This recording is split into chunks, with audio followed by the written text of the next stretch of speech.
Hey, good evening, y'all. This is Congressman James Lankford. Thanks for joining the telephone town hall.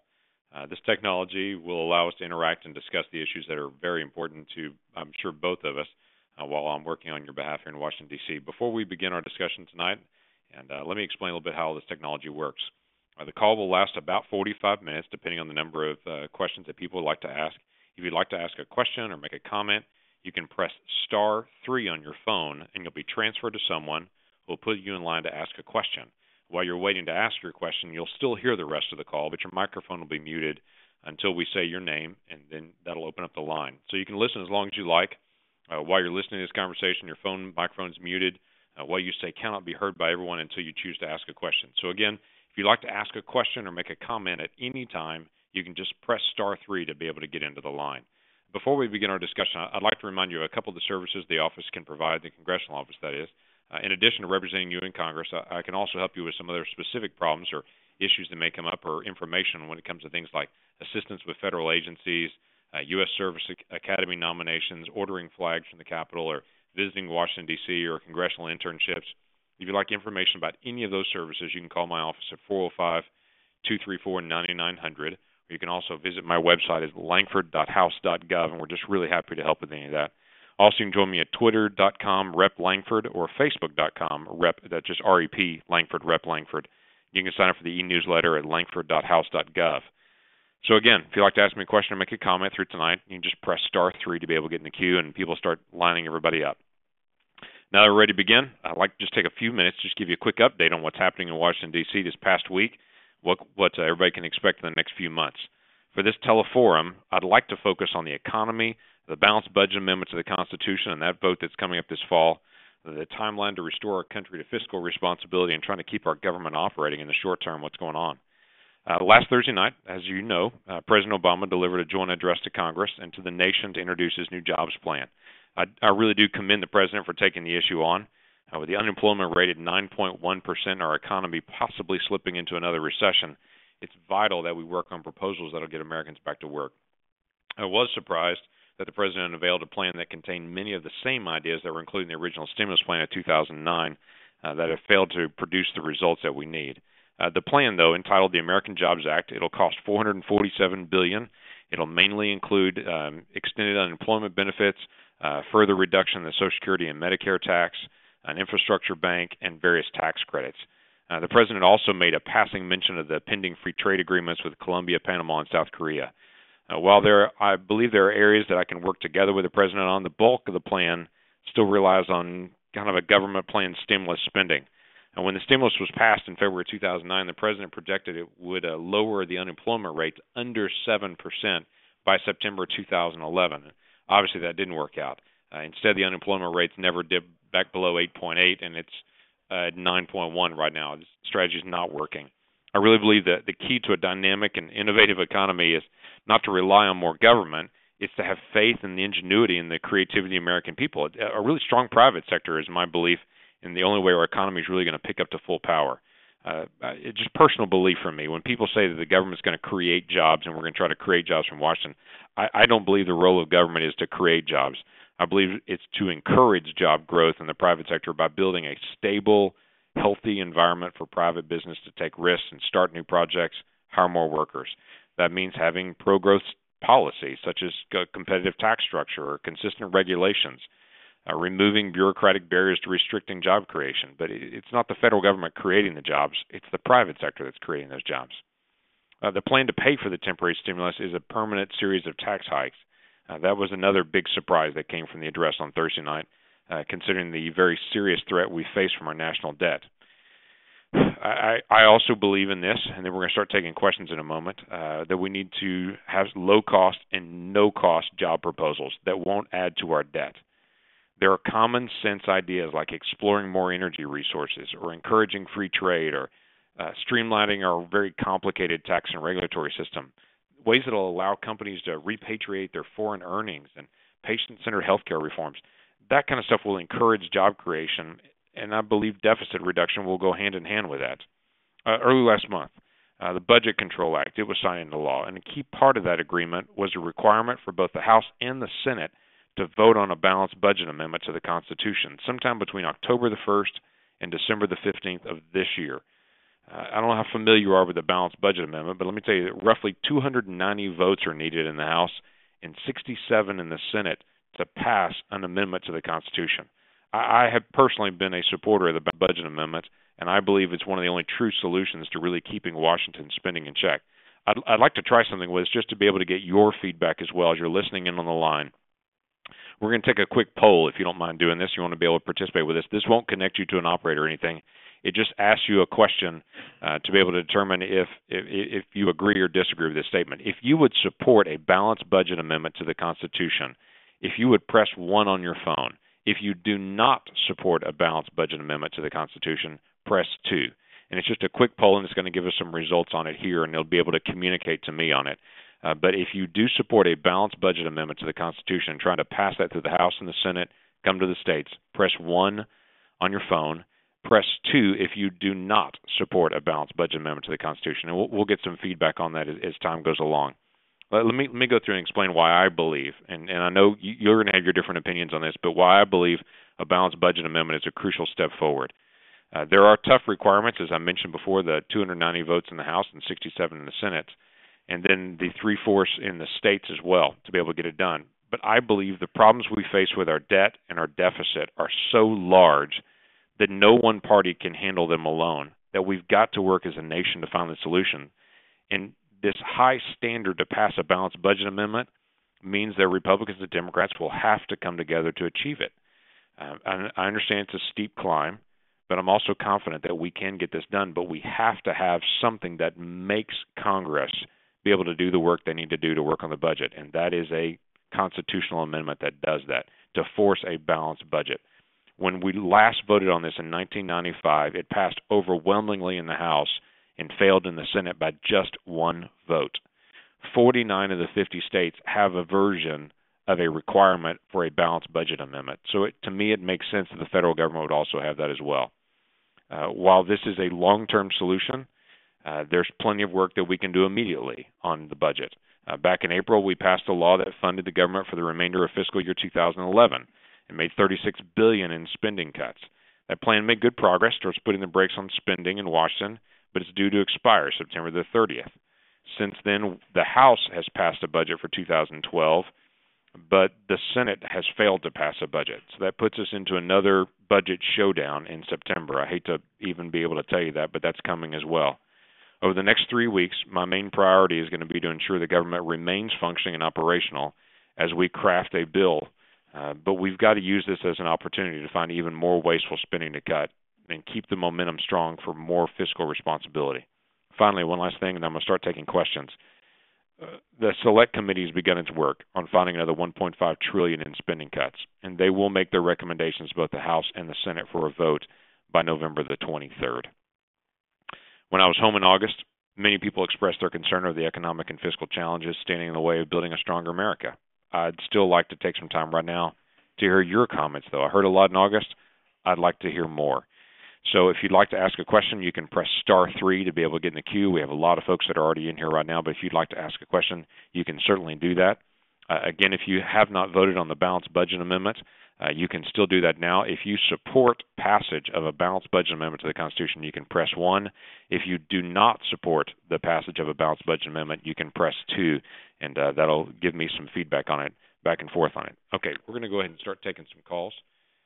And so let me get a chance just to – here's how I was going to work on this. I'm just going to be able to call out a name. I've got just names here, and I'll call out a name, and then I'll try to recognize you. And I won't say your last name so everyone won't know it. So if I say a first name and it's your first name, you can just answer back, and then hopefully we'll get a chance to talk from there. So we're going to go ahead and go, and I believe the first person up is a Dorothy.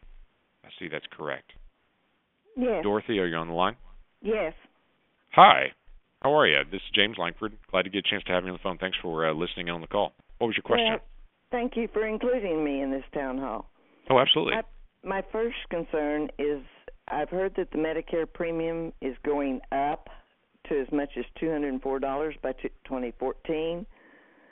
That is very alarming, especially since we haven't had a raise the last 2 years, even a 3% one. And my other one is I am very, very much against a 1% fee on all banking transactions. I'm with that you is on that going as well. to hurt bad.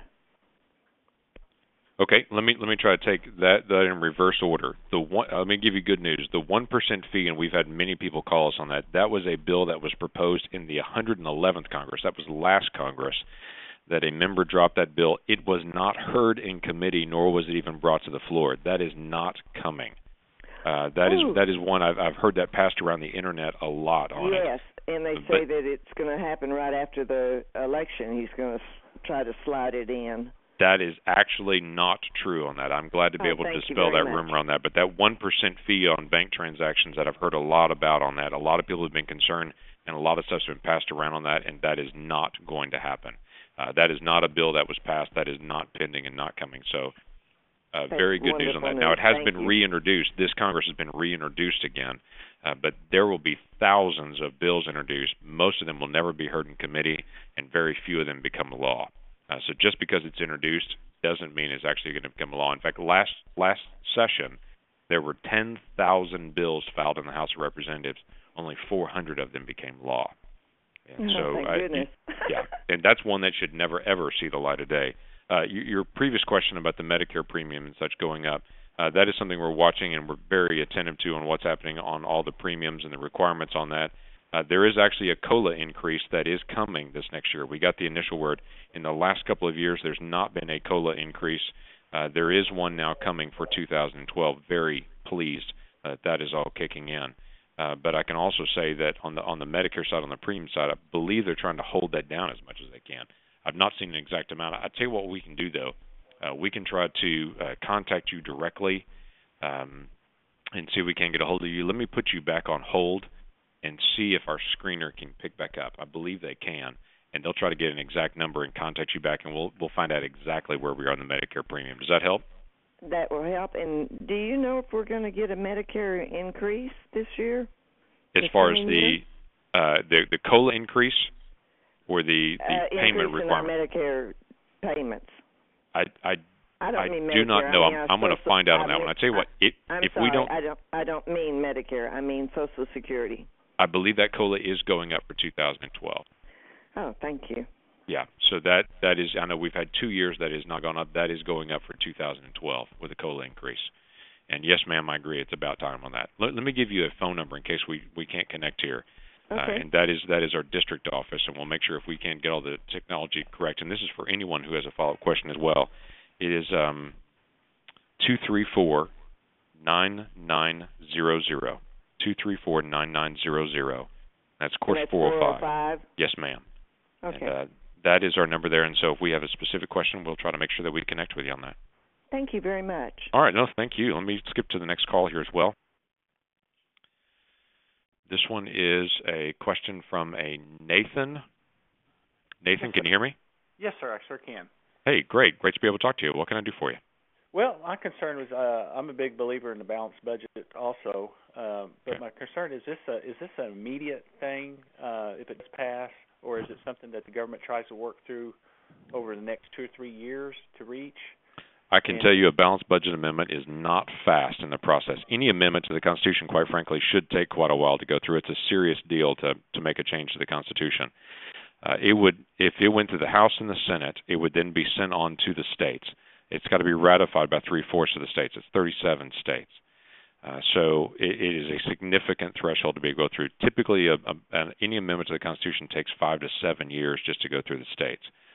Several of the amendments that we have in place also have a delay in it of a couple of years before implementation. Now, the final language has not been worked out for what the balanced budget amendment will be. So it's probably 10 years before one would even go into place, even if we passed it this year. So we do have to get some fiscal sanity going even before we get to that. That, I believe, for me personally, is one of the ultimate answers long-term to solving our budget issues. But in the short term, we've still got to get a hold of things. Yeah, I agree with you 100%. I was just concerned if it was an immediate thing, the effect on jobs, how many jobs we would lose. Like cutting back. We are so far out of balance, we cannot get there in a year. In fact, there are no budget proposals out there that get us into balance that quick. Even the most conservative budget that's been proposed by anyone in the House and the Senate it was a Rand Paul budget. It still takes 5 or 6 years to get into balance. Even with that budget, it still every single year requires a debt ceiling increase for the next 5 years, even in Rand Paul's budget. And so it is a very difficult thing to be able to get us back into line because we are so far out of balance. But we've got to get started. Oh, I agree 100% with you. Well, great. It's just kind of crazy. Yeah, it is. And by the way, let me just mention everybody, because this gives me the feedback on the balanced budget amendment vote that everyone took earlier. 87% of the people on this call, and we have a lot of people on the call, 87% of the people on the call voted yes, that they support a balanced budget amendment. 13% said no, they do not. That is a lot of people that are in support of that. And so anyway, if you have an additional question, you can go to *3 and to be able to ask a question if you want to be able to do that. Let me go to another person that's next in line here. Okay, let's see. Is this a let's see. Here you go. Robert, are you on the line? Yes, I am. Hey, Robert. Great to be able to talk to you. Yeah, thank you. Good talking to you. I have a couple of questions. I'm a retired small business owner, just retired, but I'm interested in what President Obama says about the tax proposal that if you make $200,000 or more, you pay additional interest or tax, or $250,000 if you're a couple. Right. What it also applies to S corps and sole proprietorship. That's right. And to me, this wouldn't be a good thing in terms of small business. I think he's trying to get tax credits for if you hire new people. And as a small business owner, I'm going to make that decision before I get any tax credits. A small business owner, say you make $250,000, is going to pay about 40% in taxes, so on and so forth. So that's going to net you out $150,000, which is what you have to use to capitalize your business in the next year for your expansion and all that kind of thing. So right. To me, he's kind of speaking with forked tongue when he says he's trying to help a small business owner. So I'm hoping that kind of taxation will not occur. That's the first part. Second part is sacred cows are probably going to have to be dealt with somewhere along the line to balance the budget.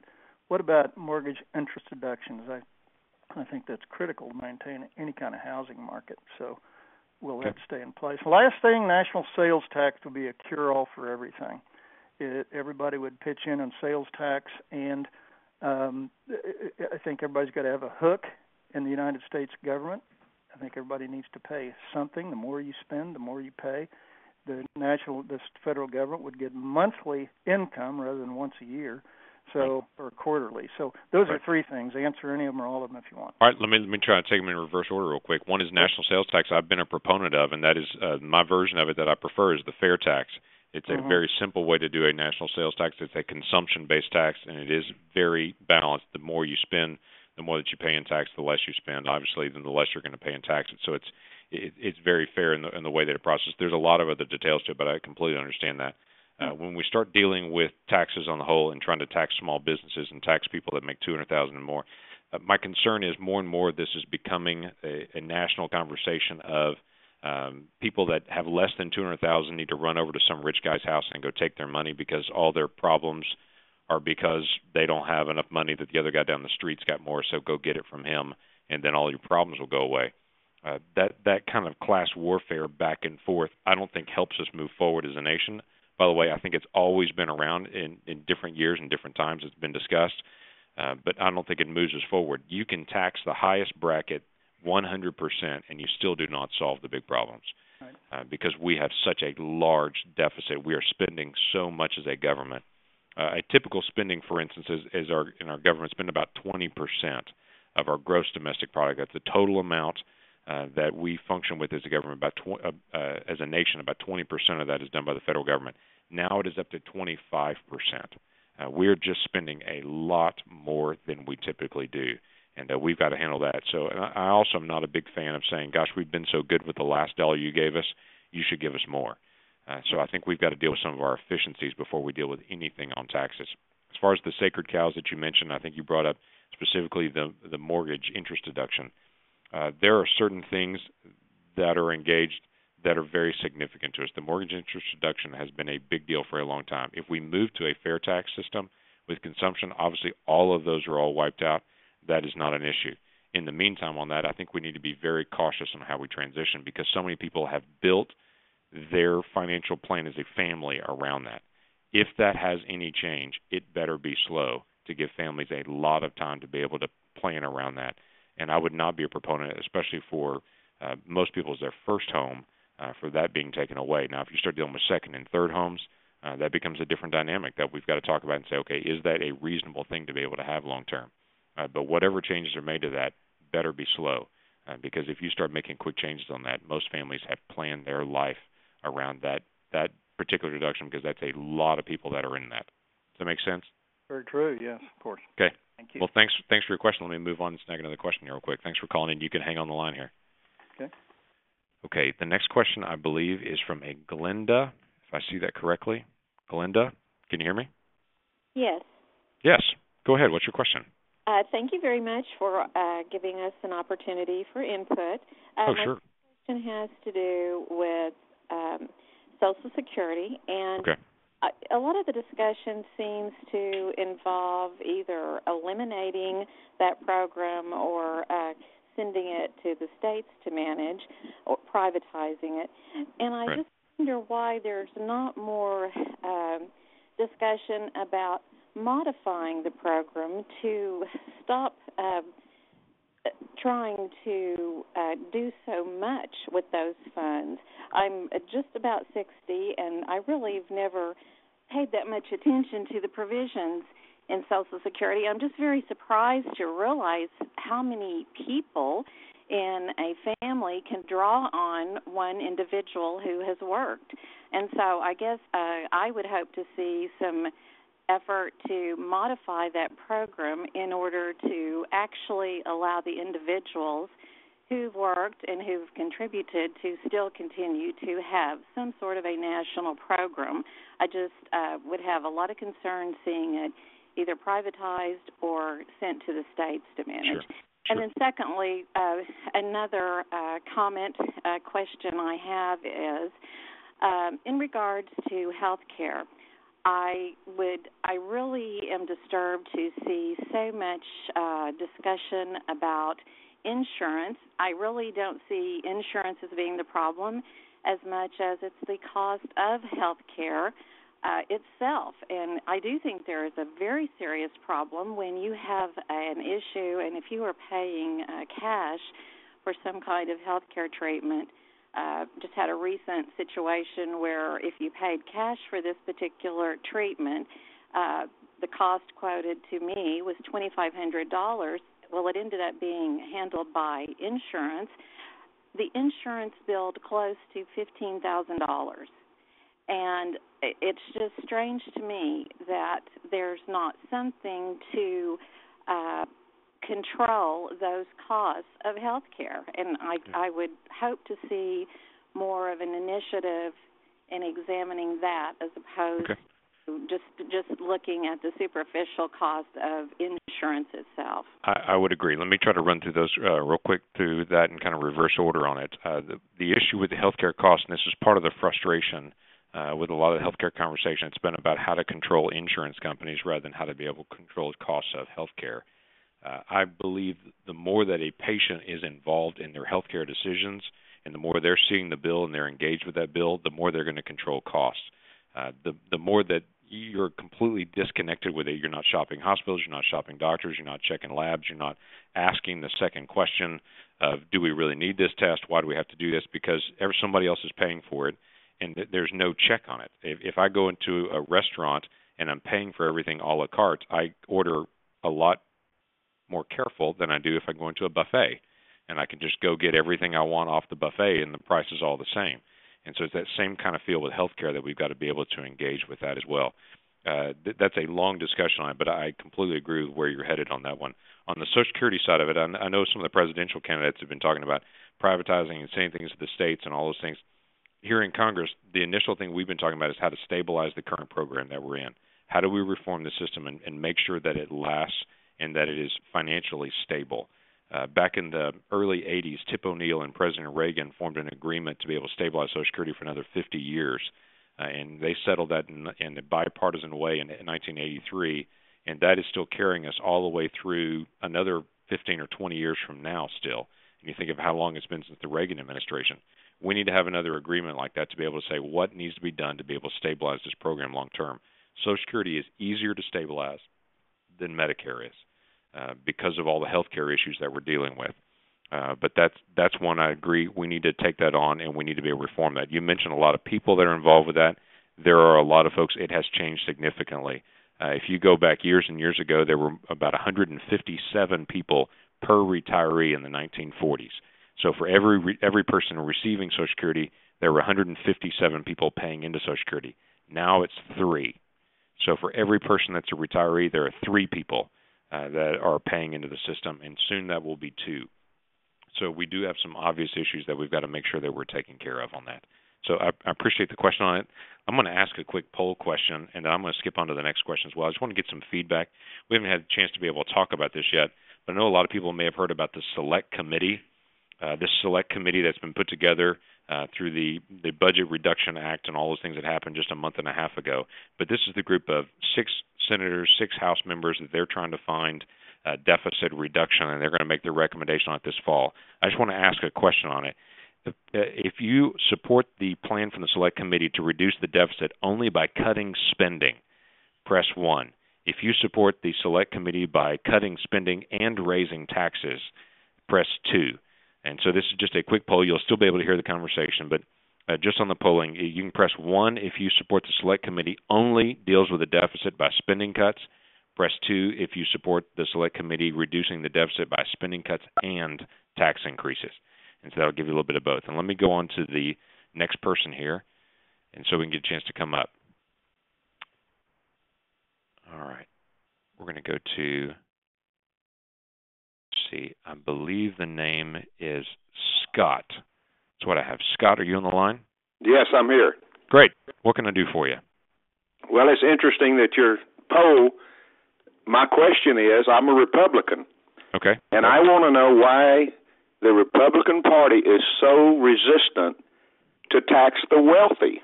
Okay.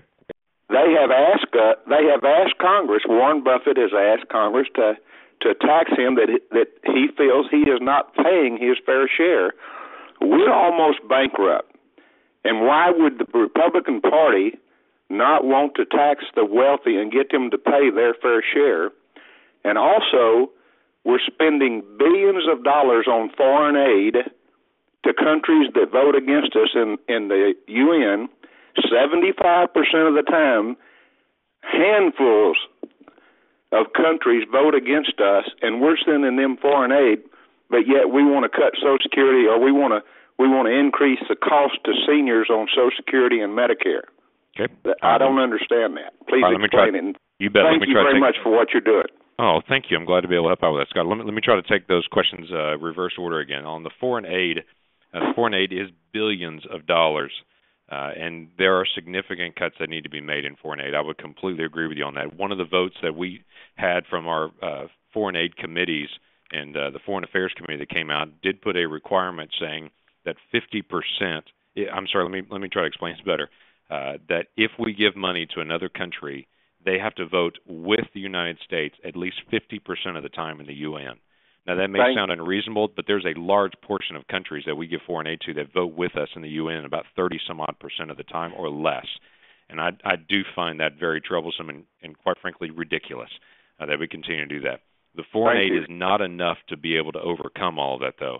But we do need to have some significant cleanup in how we handle. We're throwing a lot of money all around the world and not being careful on that. One of the examples I know has been talked about in the news a lot in the Oklahoma City area has been this ambassadors fund that they give money out for all these projects that are of historical significance, but they're things we would never pay for in the United States. But we're throwing money all around the world to do. We've got to be able to back up on that. As far as taxing the wealthy, this is part of my issue on that, and that's the question of how much should the wealthiest pay.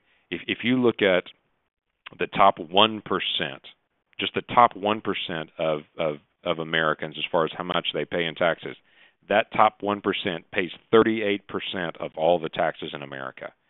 And so it does frustrate me when I hear people talk about all the time the wealthy aren't paying their fair share.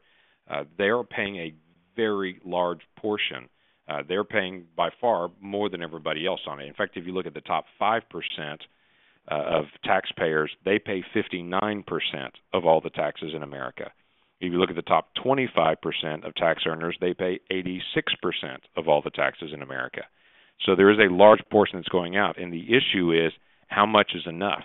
If you continue to raise taxes on any group, does it solve the problem? I don't think our biggest issue is that we're not taxing people enough. I think our biggest issue is the federal government is spending too much money. We've dramatically increased the amount that we're spending in all areas of government over the last 20 years, and that ramp up that has been occurring has no end to it unless we put a stop and say we cannot keep spending. To me, it feels like, and this may just be me, but when my girls were young and we were in the grocery store and they wanted to point to things and say, I want that, and I want that, and I want that, I could not say yes to everything. We don't have enough money. I would love to as a dad. I'd love to say, yes, we'll do all that. My concern is at Congress for years they've been saying yes to everything. Yes, we need to do that. Yes, we need to do that. Yes, we need to do that. But we don't have enough money to be able to cover all of it. So raising the taxes may help cover some of the bill at this point, but it doesn't cover it enough to be able to cover all of our spending. And let me just make one last comment on that. Then I want to move on to some other questions. But the proposal that's out there to be able to raise taxes on corporate jets, raise taxes on the energy companies, raise taxes on the people that make more than $200,000, you put all of those together over the next 10 years, it equals about $1 trillion of additional revenue, about $1 trillion. Now, that's nothing to sneeze at. The problem is the total deficit projected over the next 10 years is $10 trillion. So if you hear someone say, if we'll just raise taxes on the wealthy, then that will solve our deficit problem, it's not even 10% of our deficit problem. Our spending is the big issue. Not to mention the fact if you raise taxes on all those folks, how that would affect job growth. And people that would invest less in their own companies because they have less to invest is the government is taking it and redistributing it. So we've got to solve the problem, not just add more money to it. That's the big concern. Scott, I do appreciate the call, though. Let me get a chance to jump into the next person here. I believe the name is Marie. I'm trying to see that. Marie, is that correct? Yes. In the line? Hi, this is James Lankford. My question is, what are your thoughts on the pipeline from Canada to the Keystone XL pipeline. And I know that there's pros and cons, but I know that it would create a humongous number of jobs, too. Yeah, it is estimated to be about 10,000 jobs that it would create.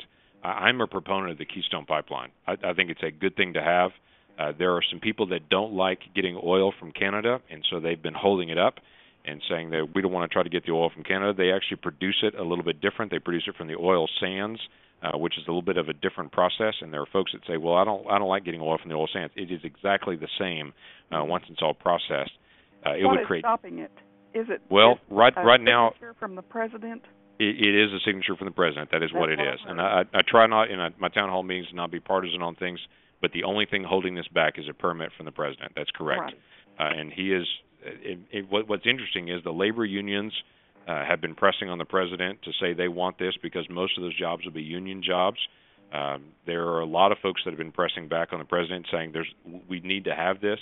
The energy companies want to have it. In Oklahoma, it's a big deal to us because that pipeline runs right through Cushing, Oklahoma, and it will help us significantly in what we're dealing with. So there are lots of issues and lots of jobs that are on the line. The president is hesitating because he doesn't want to do Canadian oil. I quite frankly think we need to do American oil and Canadian oil. They're our nearest ally, and they'll help reduce our dependence of oil on the Middle East if we'll do Canadian oil and American oil. There are some environmental concerns, too, because it will be going over a huge aquifer. The pipeline will? Yes.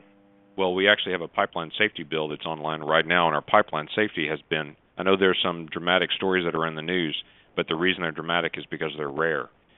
We've had a tremendous safety record with our pipelines, especially with the newer pipelines.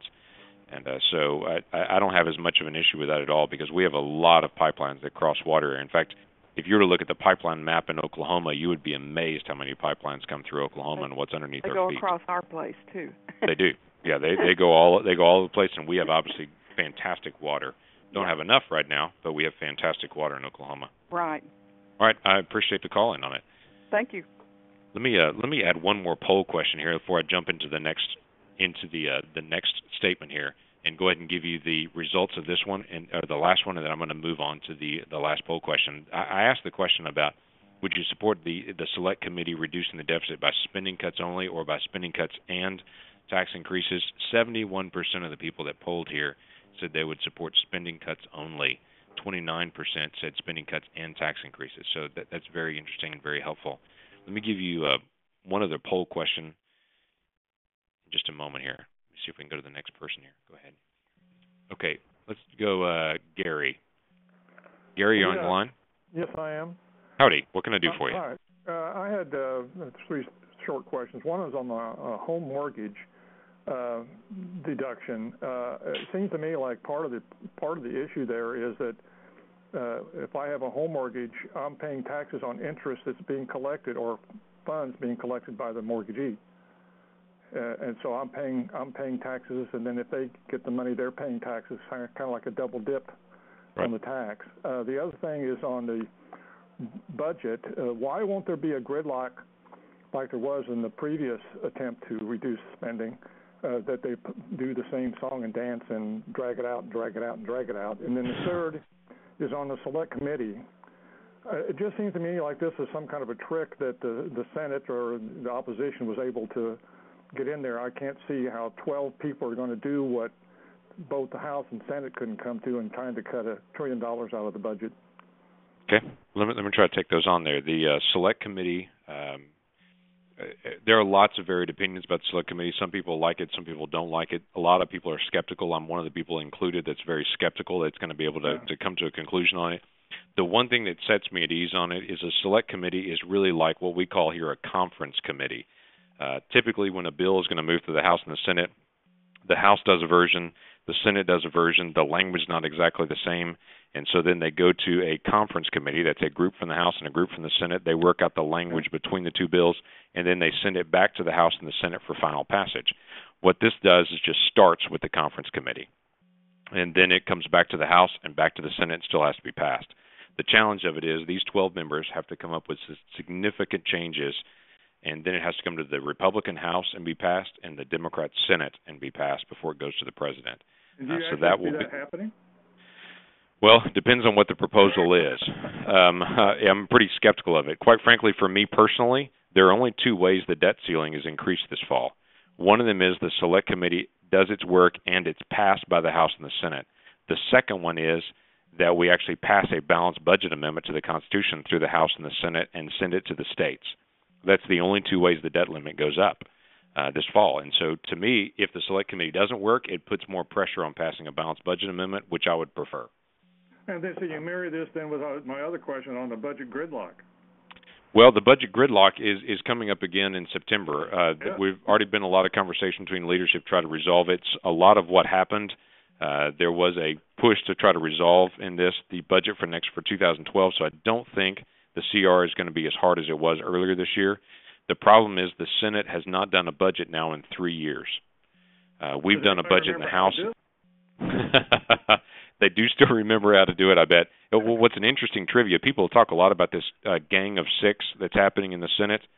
The Gang of Six, the reason it exists is because the Senate Budget Committee has not done its work in years.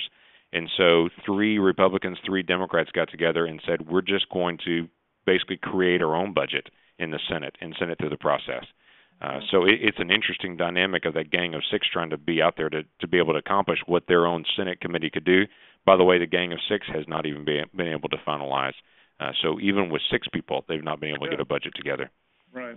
And so there was the whole thing, the home mortgage being talked about being taken away.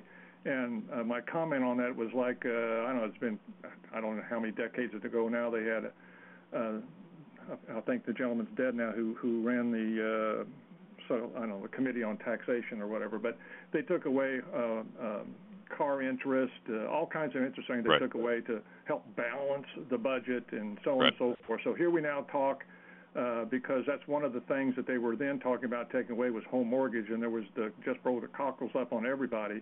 Then I look at it as that as I earn my money and pay the mortgage, that the biggest part of that is not to pay the principal, but it's paying the interest that the mortgage company is collecting. Right. So here I am paying taxes on something that is their earnings, not mine. Right. No, I completely agree, and it's one of those things that a lot of families stand up for. My push on it is for a second and third home if we deal with it at all, and if there's anything even done. Doesn't that create jobs because the house has to be built and so on and so forth? It absolutely does. The incentive is, though, do people do that other homes purchased for the tax benefit, or is that something they would already do? That's the incentive. My argument is it's not the government's money to begin with. Oh, I would completely agree with you that. We are in 100% agreement, and that has been a big push that I've had for a long time, is that there is a perception here that every job is due to the federal government giving you a job, and every dollar you have is the dollar that we allow you to keep, and I think that is something we have got to do. Well, I think one of the recommended readings I sent to you was the income tax, a root of all evil.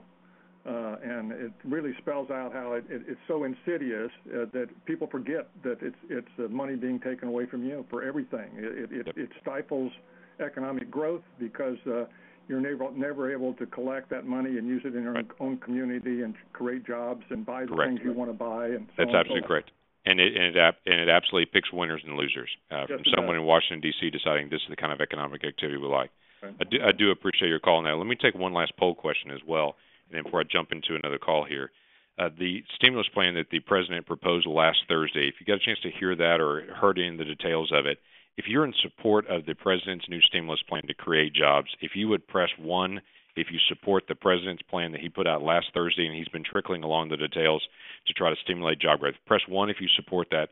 Press 2 if you do not support the president's plan, the new stimulus plan to be able to create jobs that he's put out in the last week. So 1 if you support the president's new stimulus plan, 2 if you do not support the president's new stimulus plan. Okay, let me take the next question while you're doing that. And again, the poll question, press 1 if you support the president's stimulus plan to create jobs. Press 2 if you do not support the president's plan to stimulate jobs. Okay, let me try to go to another question here. It is Alice. Alice, can you hear me? Yes. Yes, ma'am. What can I do for you? I have a comment and then a question. Okay. I think the reason we're in such a mess with our finances in America is because President Bush cut the tax rate for everybody, and most benefit was the top 1%, and then went to war in 2 countries. In my household, I don't start spending more money when my income's being cut. Okay. But I want to have a question about the balanced budget amendment. Okay. How do you, when you develop a budget, how do you plan for earthquakes and storms and wars and other catastrophes? Sure. You can't budget. You cannot budget for that. That's a great question on that. Let me answer both of those statements that you made on that. The balanced budget amendments that I've seen all had basically an out clause in case of a declared war. So if we go to war or if there is some national emergency, there'd be a super majority to be able to vote. Let's say a 60%. And if there is a true national emergency, there'll be no problem getting 60% of the House and the Senate to be able to recognize it. Well, we're in emergency. We're in emergency now for jobs, and we can't get any agreement in Congress. Well, I could tell you a large part of why we're in an emergency right now is because of the fiscal irresponsibility. In 1995, when the last time the balanced budget was voted on, we had about $3 trillion in debt. If we would have passed the balanced budget amendment then in 95, let's say it even took 10 years to get into place, when the financial collapse happened in 2008, we'd have been in a much better place to be able to handle things at that point. But how would your balanced budget in 95 have taken care of the irresponsible actions of going into 2 wars and cutting the taxes that would pay for them? All right, let me try to clarify a couple of things on that. One is if the cost of the wars, Iraq and Afghanistan combined over the last 10 years have cost $1 trillion in total spending, which is a tremendously large amount of money.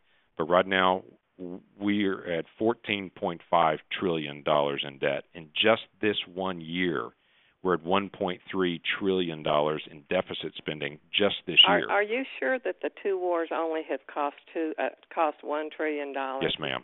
Yes, ma'am, I am. Yeah, it's been right at $100 billion a year for the war spending. And so, I thought again, it was costing $1 billion a month over there some of the time. Yeah, it's well more than you're talking closer to $90 billion, or $80 to $90 billion a month. And you don't think the wars are why we're in the mess we're in?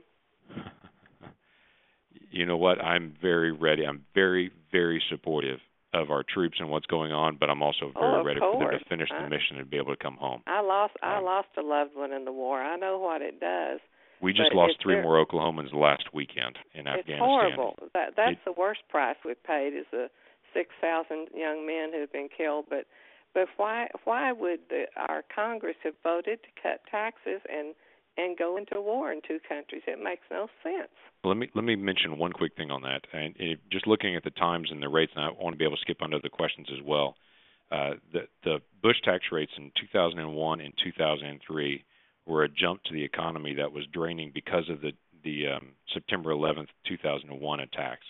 If you remember the dramatic hit to the economy that happened during that time with losing that many people that quickly and all the financial systems and all that happened all around the country with the shutdown of so much of the economy, that tax change made a significant difference in the economy for the next multiple years. There's no proof of that. There's no. It didn't create jobs. There was hardly any jobs created under President Bush's administration. Actually, that's not correct. If you look at the 7 years following that time, we had an increase in jobs every single year until the collapse of 2008, and then it was a dramatic financial collapse. So when people say you look at the beginning of the Bush presidency and the end of the Bush presidency, we lost jobs, it's because of that single year, that collapse that happened in 2008. If you look at every year prior to that, there was an increase, and it was an ongoing. And the tax rates were not just a change. The 2001-2003 tax rate change were not just on the wealthy. It was actually every single American. The marginal tax rates were changed for every single category.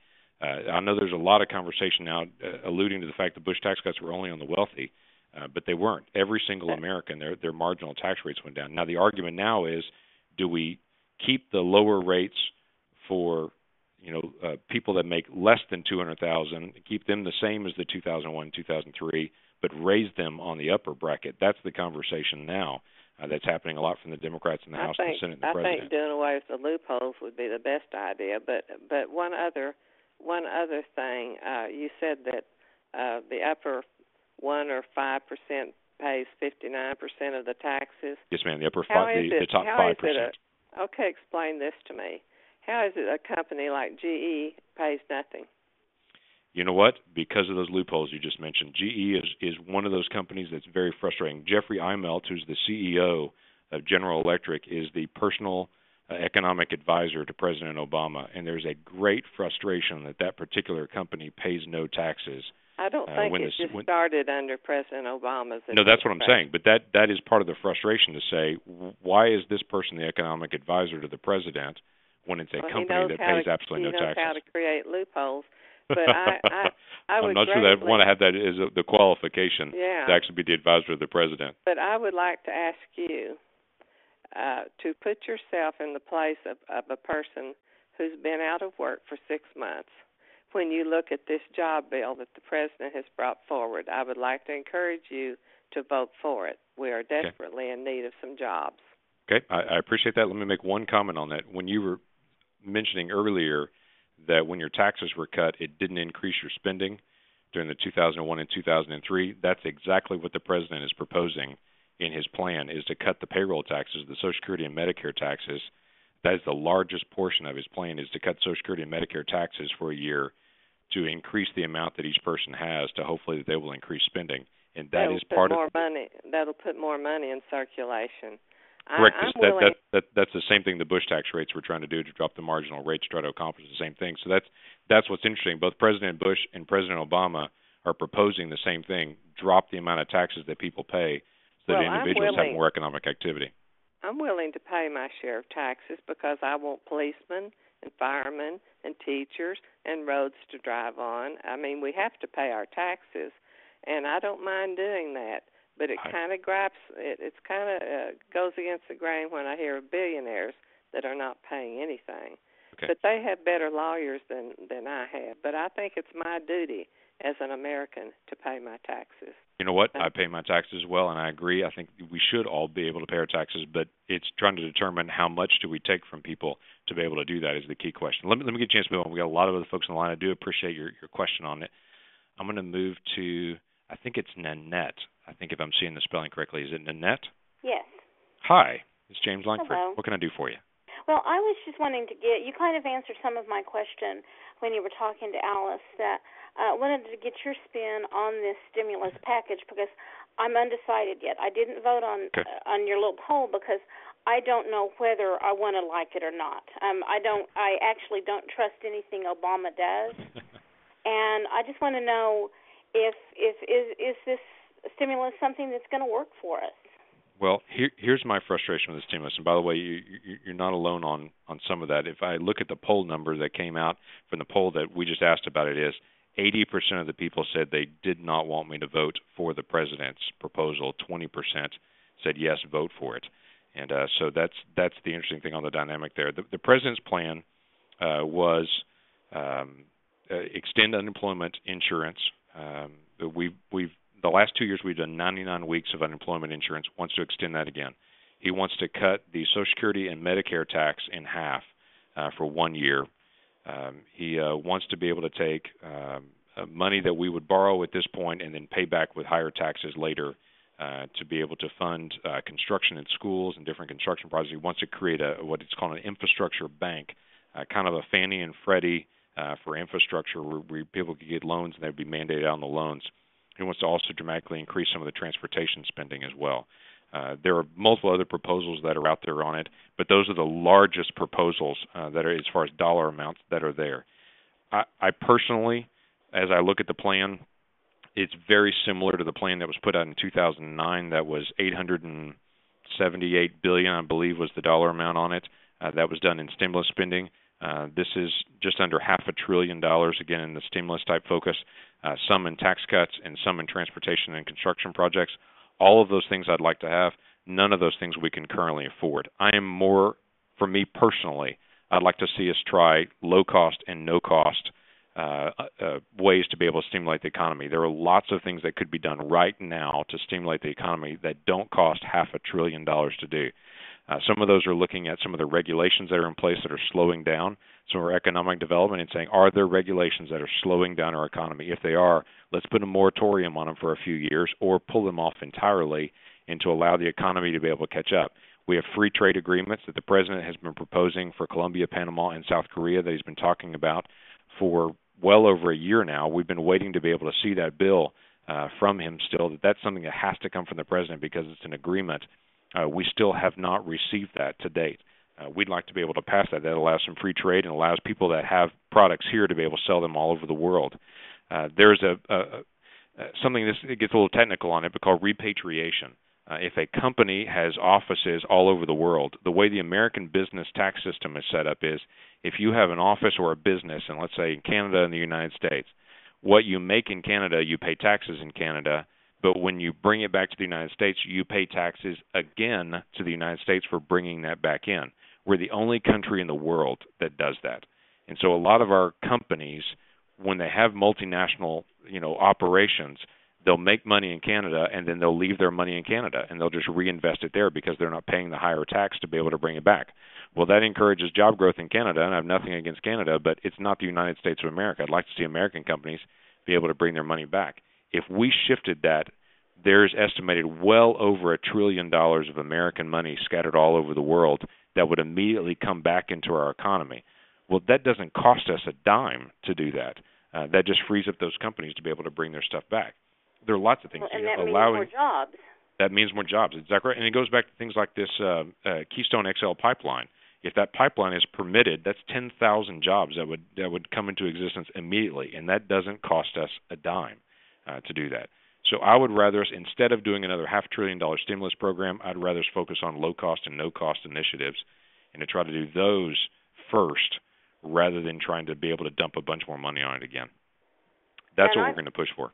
I just, a lot of people, they think of, like with the business and everything, they think of it from a poverty standpoint because they think of it from their point. But when you think about, like, taxing the rich, the rich are the people that are out there, they have money to spend, and you want to stimulate them spending rather than them hoarding the money.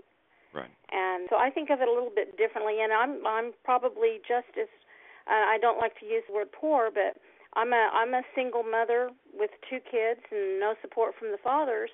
I mean, I struggle probably more than a lot of people do, but I understand and I get it that sometimes you've got to give people some incentive to spend some of that money and get it back into the economy. Right. I would completely agree. And by the way, I grew up with a single mom, and myself and my brother growing up together, and understand that dynamic exactly what that looked like. And so I get that, and I process through that and know what that means both for me and my family, and understand where you are and your family as well in that. So I appreciate what you're doing. Stick on your kids there. They're going to need you. So thanks for being able to call in. Let me take another question. We've got about 5 minutes left in the call, and then if you're still in the queue and you've not been able to ask your question yet, I'm going to give you instructions in a minute on how you can leave a message, and we'll follow up with us if you want to be able to do that. But hang with us here. Let me take a couple more calls if I can get to it here. Rodney, I think you're on the line right now. Rodney. Did you say Rodney? Yes, sir, I did. You're on. Hello. Okay. I just had a question. I remember during the election of last year that they said if the House was controlled by the Republicans, then they could defund Obamacare. Well, I don't see that. That's not happened yet, I don't think. I know that you don't need the Senate to defund it.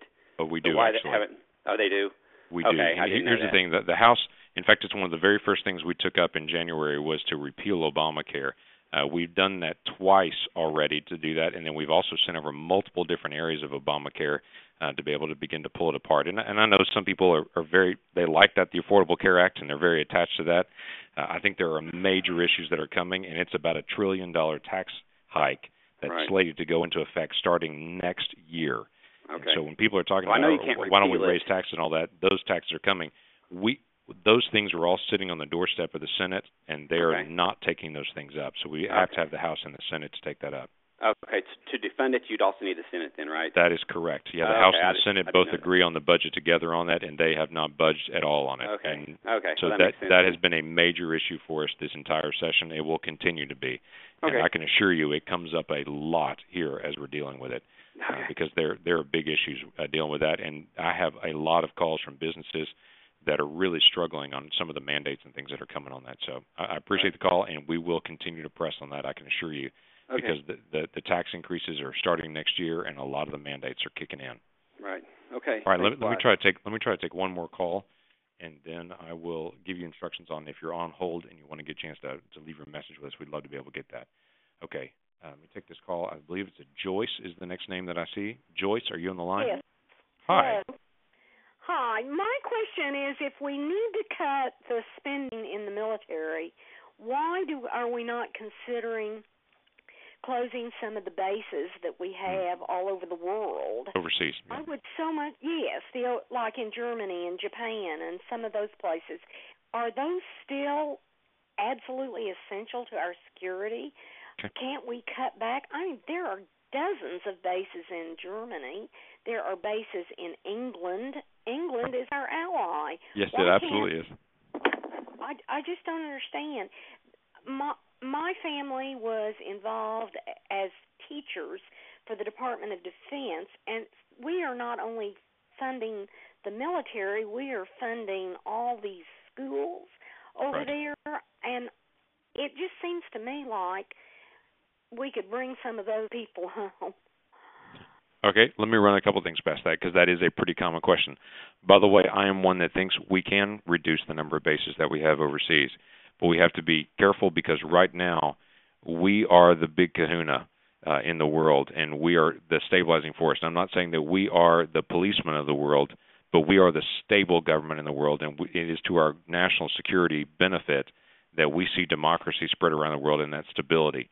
The bases that are happening in England and in Germany right now are actually allowing us to function out of Iraq and Afghanistan. Because when we're in Germany, we have someone injured in Germany. Obviously, they're heading to if they're injured in Afghanistan, they're heading to Germany for the major hospital there, the military base. So a lot of these bases are also naval bases. They allow us to be able to park our ships in a secure area where there are Air Force bases, and they allow us to be able to have a widespread umbrella that at any point that we could function anywhere in the world. And that is part of our issue, whether we're fighting Somali pirates or whether we're taking on terrorists in the southeast, or that we are taking on terrorism in Iraq and Afghanistan. We can do that from anywhere in the world because we have a base of operation. Now, my question has been, in several of these countries, we have multiple bases.